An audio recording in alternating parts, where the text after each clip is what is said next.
না, অফিসিয়াল কোনো কর্মসূচি নাই আমার।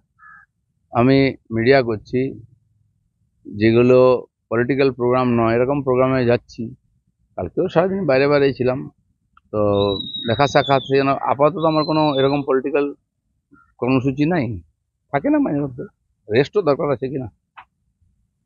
না, অনেকে বলছে নাকি ওটা নেই, ওটা ইন্টেনশনালি নাকি নেই। না, নেই তো। আমি তো 5 দিন ঘুরে আসি রেস্ট নিয়ে, 1-2 দিন বাড়িতে।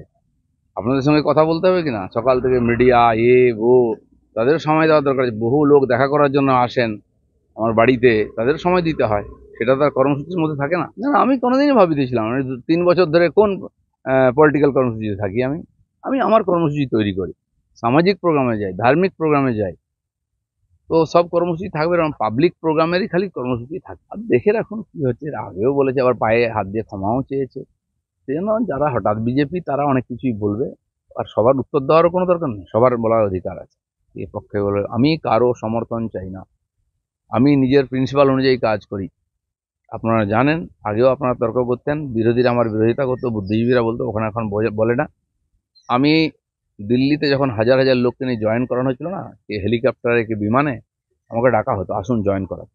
আমি বলেছিলাম আমি বাংলায় রাজনীতি করি, এখানে পাঠান, এখানে জয়েন করেন, এরাই রাজনীতি করবো, তাহলে আমি ভরসা করি না। আমি কোনোদিন যাইনি। দিল্লির লোক বলতে পারে যা কথা শোনে না, কিন্তু ওটা আমার কাজ না, আমি জানি আমার কি কাজ আছে।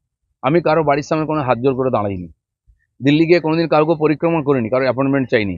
কিন্তু পার্টি দাঁড় করিয়েছি, তার জন্য যারা আজকে বড় বড় কথা বলছেন বিভিন্ন পার্টি থেকে এসেছেন।